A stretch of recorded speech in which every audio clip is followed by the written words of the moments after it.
You want to do Frederick numbers?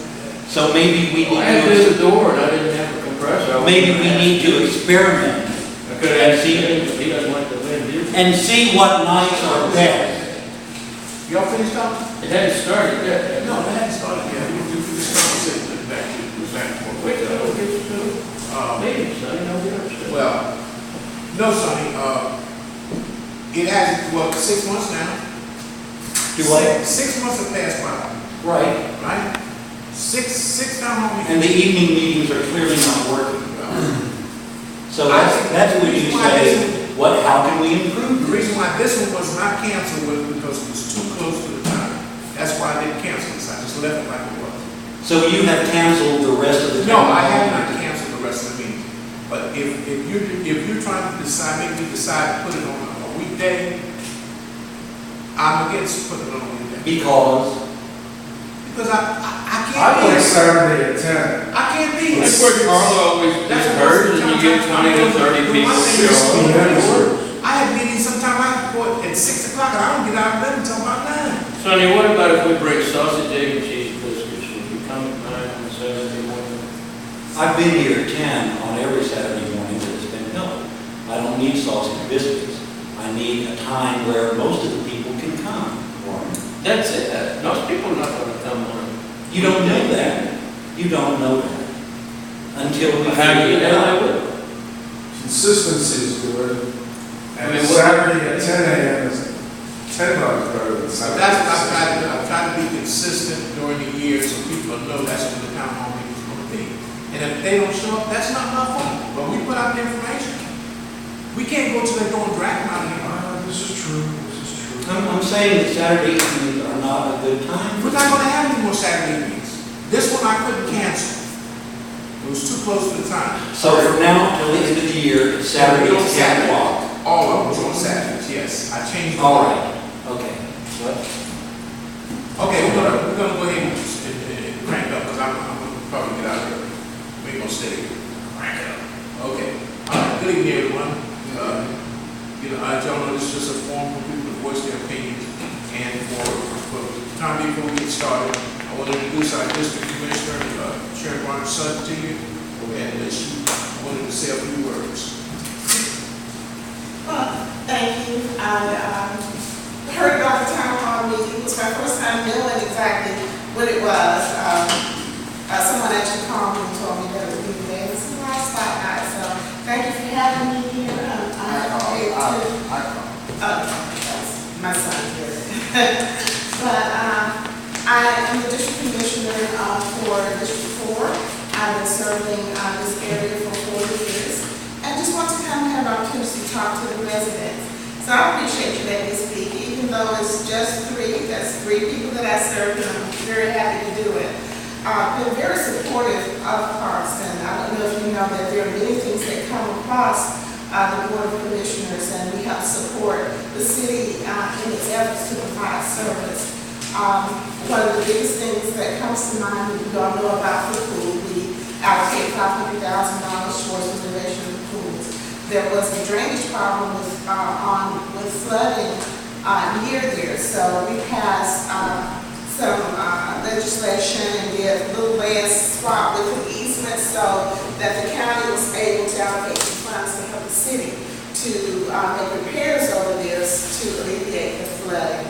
I understand that that had been worked on for many years, and I was told 10 to 15 years, and it was never, no one had ever been able to pass that in a commission. So when I came on board, everybody explained to me the problem and the hurdles they had crossed. So I spoke to my colleagues and said, let's just get this done for the city of Clarkston, because even though it's within the city limits, these are the same residents who vote for us, same residents who pay the county dollars. So we were able to work together and do that. So as your district commissioner, there are many projects that we're working on that includes the life of all of our residents. The biggest thing right now that I'm focusing on is the revitalization of Memorial Drive. And that's so that we can bring more revenue into the county, so that we can improve the property values of all the areas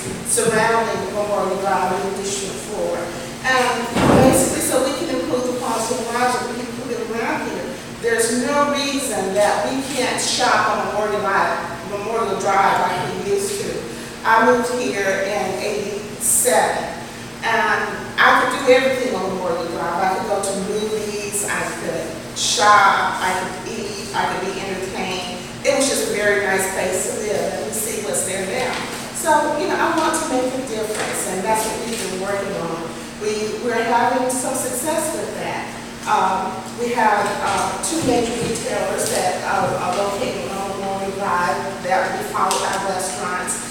We have the LCI on Memorial Drive where we're looking at multi-use housing up in the Kensington Station area. So that's going to be a big plus for us. We're hoping to develop the government center over near the courthouse, the junior courthouse over there. So that's going to just lift the county up. I was told by our Director of Economic Development that Memorial Drive is the most viable area in the county. And that's because of its proximity to transportation to 285, 20, 78, and the water stations. Not only that, it's a major corridor from the county to Stone Mountain Park. Stone Mountain Park is the most visited attraction in the Southeast, second most visited attraction in the Southeast, second only to Disney World. So that's major for us, and we need to be able to take advantage of it. We should have some hotels near there so that some of that money can stay here in DeKalb County. That's right. We're about to start improving our water system. $1.3 billion will be spent to improve our water system. We're trying to make sure the Board of Commissioners pass the resolution asking that all of the contractors hire a percentage of workers from DeKalb County. We are pushing to hire businesses from DeKalb County so that some of those dollars can stay here and circulate out here. So there are a number of things that we're doing to try to improve the area, and I've been at the forefront of that. I am accessible. You can call me at any time. I'm not full-time. I'm not there every day, but I have full-time staff here who will address your needs. So if you have any questions of me, I'm here for you. I'd like to continue to serve you. And please let me know anything that I can do to help. I have one of my assistants in the back, and he has a sign-in sheet. Please leave your name and email address and phone numbers so that as I have information, I can send it to you. One of the biggest problems that I've had since I was elected was being able to reach out to the constituents. In a lot of instances, I would have a phone number and an address, but I don't have enough money to reach you by mail. I don't have postage money.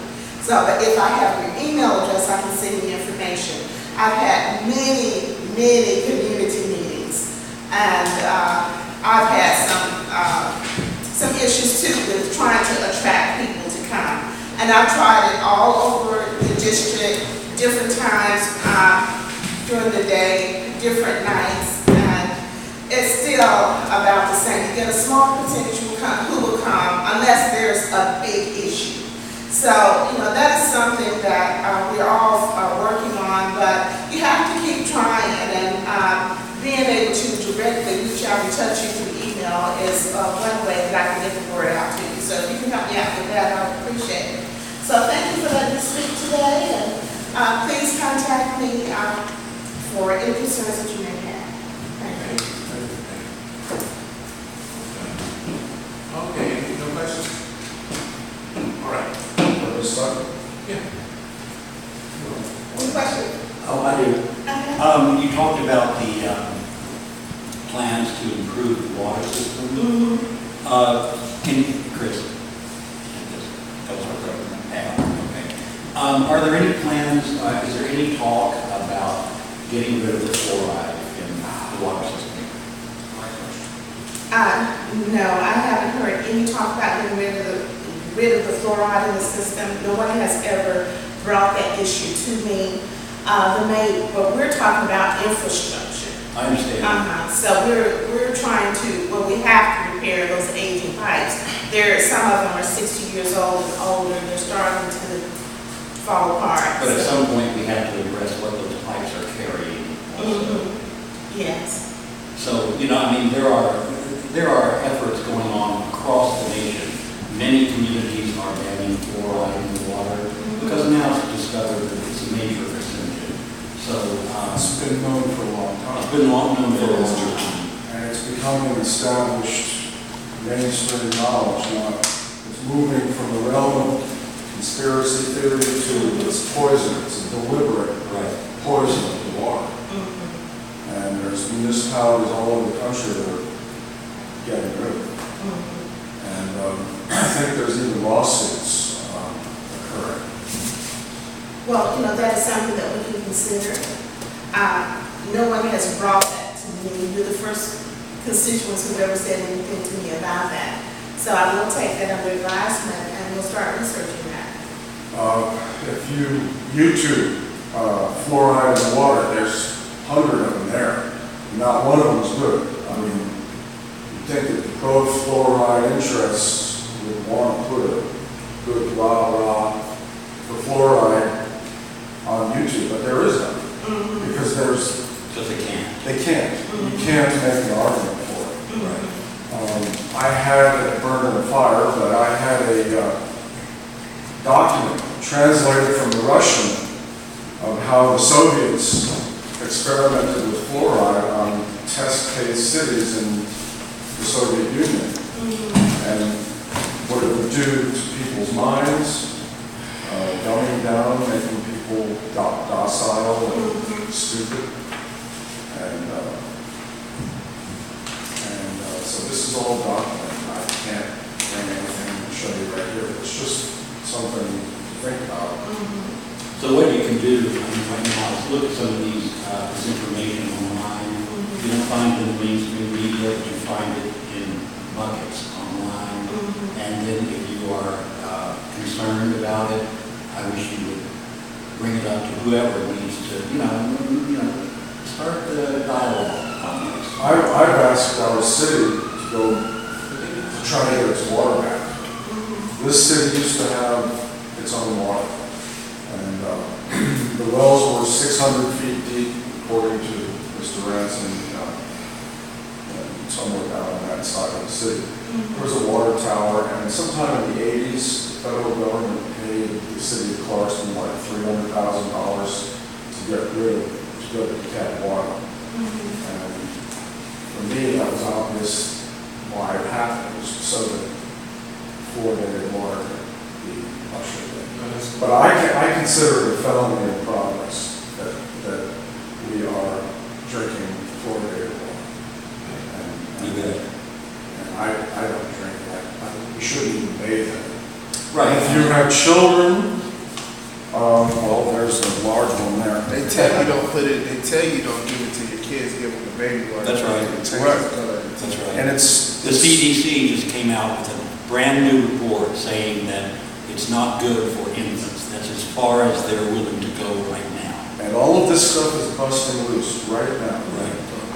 And it's about children, mostly, being healthy and alert enough to learn and go to school. Well, thank you for that, and I will continue. All right, great. Thank you. All right, thank you. What do you plan for Memorial Drive? Well, I just talked about that. I'm planning to revitalize Memorial Drive, and I've been working on it since the moment that I was elected. I have formed a task force to implement some of the plans that have already been put in place. There have been numerous studies on Memorial Drive. But the studies were done, but then they were just sat on the shelf, studies done, sat on the shelf. So I formed a task force, a citizens group, along with hiring a firm to pull all of that together and create a document so that we can move to the implementation phase. That's what we're working on now. But as I was explaining before, I'm actively working to bring more businesses to Memorial Drive, providing incentives. We've had some success with at least 2 million retailers coming. I've been speaking with restaurants about coming, and I have a commitment from one who's seeking financing right now. So we're working on revitalizing the area. That is one of the most viable areas for the county, according to our Director of Economic Development. And that is a target for me. and for my colleagues on the Board of Commission. And what I want to say about that is that experience matters and coalitions matters. I have developed a very good network of supporters. I have the support of the other 4 commissioners on the board, so we have a 5-block majority who are all in sync in working to make sure that this county moves forward and the things are done to make this county better. One of my proudest achievements is the new YMCA at Wade Walker Park. That is a partnership between the county and the YMCA. The county, after a land swap, we acquired their facility on Highway 124, and they were able to build